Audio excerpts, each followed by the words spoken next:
Hey guys, what's going on? It's Ben here. I am back again today doing another video, and the subject of today's video is going to be on the Minnesota Timberwolves, specifically trades that I think that they can make to become title contenders down the road. And I'm not really going to do much more of an intro. We're going to get right into it, as you can see on my screen here. The first trade I have is for them to acquire Joel Embiid. And really the reason that I think that they have the firepower to make this trade or a lot of the other trades is because they have that number 1 pick, which originally might have been more like the number 4 or 5 pick, but for some reason I think that the number 1 pick, just in the sound of it, like saying we have the number 1 pick, that kind of carries some weight, and I think Philadelphia might be more willing to deal considering that Minnesota has that number 1 pick. So the trade that I've drawn up is James Johnson to Philly as salary cap filler, Malik Beasley in a sign and trade, because he's making, as you can see, like $2 million right now, but eventually, like when he does a re-sign, he'd probably be making between 15 to 20 million. So for that, you can actually ignore where the trade says it failed here, because this is considering the trade on Malik Beasley's $2 million salary rather than this offseason when he'll probably re-sign for between, as I say, 15 to 20 million. Besides that, I have Philly getting the number 1 pick and a 2023 first round pick. And the reason that I think they're willing to do this is a combination of the number 1 pick being a really interesting asset, along with Malik Beasley having played really well towards the end of last season with the Timberwolves.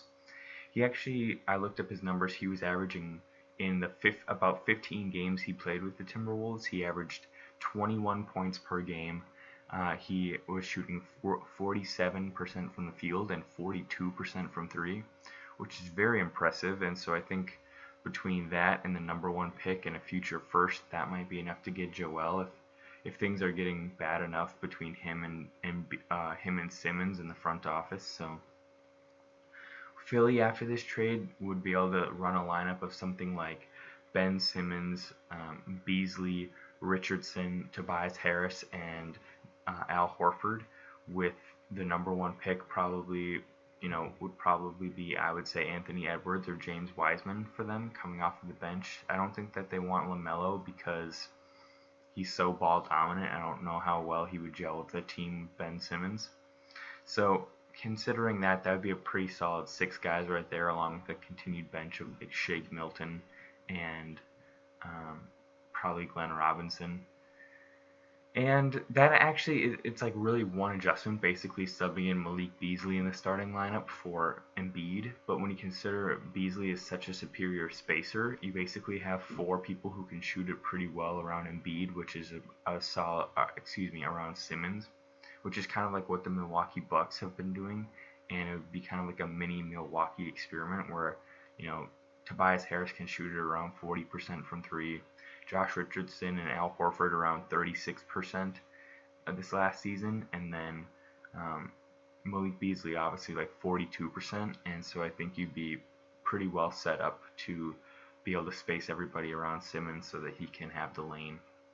And for the Timberwolves, I think what you're doing is you're basically just buying in on the talent rather than hoping that the number 1 prospect works out, and just kind of like, by taking the number 1 prospect, I feel like you're saying like, oh, our experiment is still like 2 to 3 years away from being successful. Whereas this trade is saying like, hey, we're acquiring a dude who's like the same age as Towns and Russell, and we want to contend right now. With this lineup, with this trade, your lineup's probably looking something like Russell at the 1, Kogi and Culver at the 2 and 3, and then Towns at the 4, and Embiid at the 5. And again, spacing would be a little bit of an issue because Okogie is like an average to slightly below average 3-point shooter, and Towns and Russell are really solid from out there, but probably Culver is where you'd struggle the most from the outside, because he had a pretty bad shot last year. Hopefully it's improved over the offseason, but that would be the biggest debate here. And then also you'd be playing Towns full-time at the power forward, which is something that people have actually talked about a bit, but hasn't really happened yet. But I think he'd actually fit really well there, and they'd have their own twin towers. And although the NBA is kind of moving away from that, I feel like Towns has such a diverse skill set that it would really help that it would really suit him well at the power forward still. He has good enough ball handling, good enough spacing that it would work fine. And also, I think what would be really good about this trade for the Timberwolves is that their defense would improve immensely. If you look at their starting lineup, then Okogie's above average defender, Culver average defender right now, and is only going to improve. Towns and Russell pretty bad, but then Embiid is like a former contender for Defensive Player of the Year, so that would really help anchor this defense. Second trade, still with Philly, I have the Timberwolves acquiring Harris for a first-round pick, Jarrett Culver, and James Johnson. So again, it says it's failed because the Timberwolves have people on their contracts for the 2019-20 season who haven't been removed. But once the off-season hits, they would have enough salary cap to make this trade work. And so really, I'll just break it down from Philly's side here quick. You get rid of James Johnson, or you get James Johnson, who's really just salary cap filler, and after next season, his contract expires. So really, he's just like a way of clearing cap space. The first round pick is just a nice asset to get in return, and Jarrett Culver is a nice, promising young player. From Philly's side, really what you're looking at here is after next season, out of Tobias Harris's like $35 million contract that year, you'd only have the $6 million from Culver, and so you basically be getting back like $30 million to be able to redo the Tobias Harris signing, because Philly is not feeling very comfortable right now with that signing, considering Tobias Harris, I believe, is I think actually Tobias Harris is the highest paid player in the NBA right now, if I'm not mistaken, and that's a lot of money for a third option on a title team, or even a third option on a playoff team. So I think they'd just be happy to get that contract off their books and be able to basically hit the reset button, and at the same time get a young player in Culver and a first round pick in doing so. Now, why would Minnesota do this? Well, yes, Tobias Harris is getting paid a lot of money, but he actually is still a good player, and I think he actually would be a good addition for the Timberwolves, if I'm being honest. He's 20 points per game, like 7 rebounds on really good efficiency of shooting. And again, he could be the third option and not feel pressure. And if I look at this lineup afterwards, I'd say it's one of the best offenses in the league when you think like, okay, once they trade him, their offensive lineup would be Russell, Malik Beasley, who they're going to re-sign if they don't trade him, Okogie, Harris, and Cat. And let me just review really quickly. All of those guys besides Okogie shot 40% or better from the field. I think last year Tobias Harris was like 38 or 39%, but like a year or two ago he was like 42%. So D'Lo's 40%, Cat's 42, Beasley's 42, and Harris is like 39, and then Okogie's like 34 or something, or 35. But that is like a perfectly spaced lineup, and I think the team's offense would be really good. Defensively, Tobias Harris is actually a decent player, so I don't have any fault with that. And yeah, that's a pretty solid lineup to me.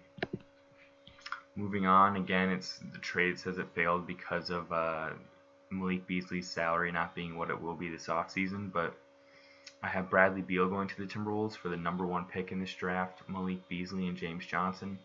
So again, I kind of reviewed earlier James Johnson's salary cap filler, who comes off the books after next season, so you're getting $15 million back from that. Malik Beasley is a guy who averaged 21 a game on amazing efficiencies for a shooting guard. And then a number 1 overall pick, which will probably be James Wiseman, Anthony Edwards, or LaMelo Ball, which I think could be valuable to a Washington team that's kind of at the crossroads of considering rebuilding. So with that in mind, I think it does make sense from Washington, as that's like a perfect package to get to be rebuilding. From Minnesota's perspective, you get basically an upgraded version of Malik Beasley and Bradley Beal. Like Bradley Beal, I think would arguably be like the first option on this team. You could say like maybe like Cat 1A and him 1B. He basically is Malik Beasley, just a better ISO scorer. Like Malik Beasley's really good off the screens and coming up and doing curl plays and catch and shoots, but I think Bradley Beal is all of that, but also like you can just ISO him and he can score really well also. So for that reason, I have Bradley Beal going to them as an upgrade. He's still relatively young, like 27, so he's like just entering his prime, and he's also signed for like 3 more seasons, so that gives him a lot of runway. And his contract's actually not terrible. It's like $30 million a year, but I mean he's also like a dude that was second in the NBA in scoring this year, so to me that's a pretty good deal. All right, next we have a simpler one, which is honestly, you're going to see a lot of James Johnson because he's kind of like the salary that the Timberwolves have just to throw out there as like filler. So I have James Johnson, Jarrett Culver, and the #1 overall pick for LaVine.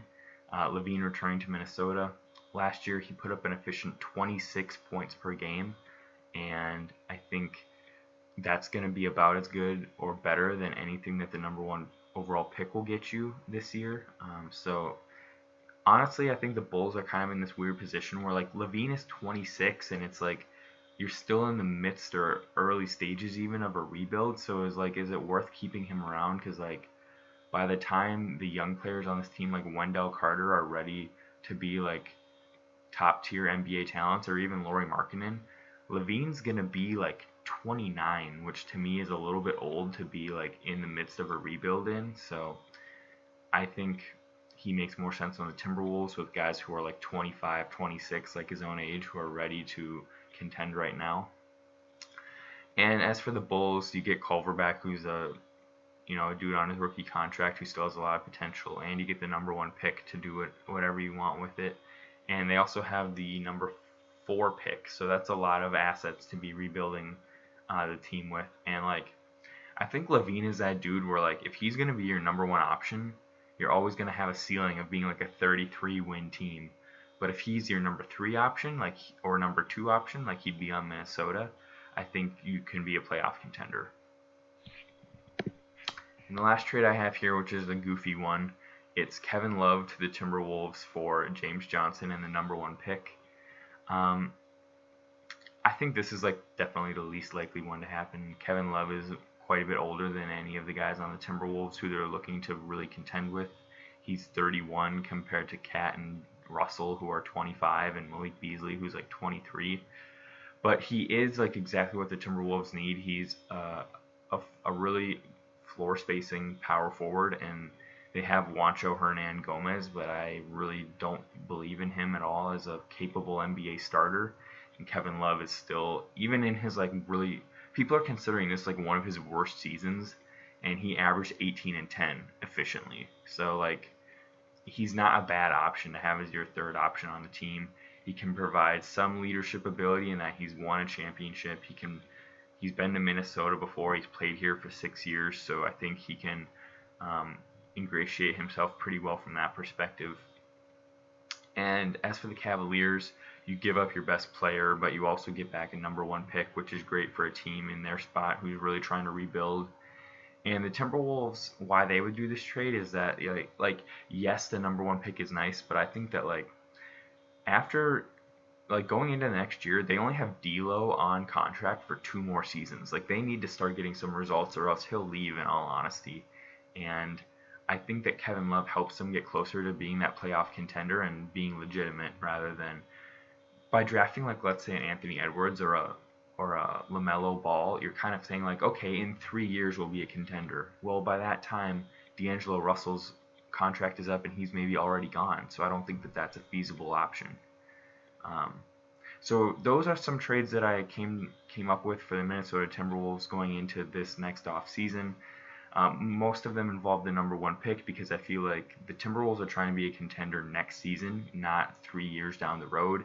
And I don't think necessarily a #1 pick helps them be a contender next season, except as a trade asset. Let me know what you guys think in the comments. I'd be interested to see. And with that, I'm going to wrap it up for today. Hope you guys enjoyed the video and hope to see you next time. Bye.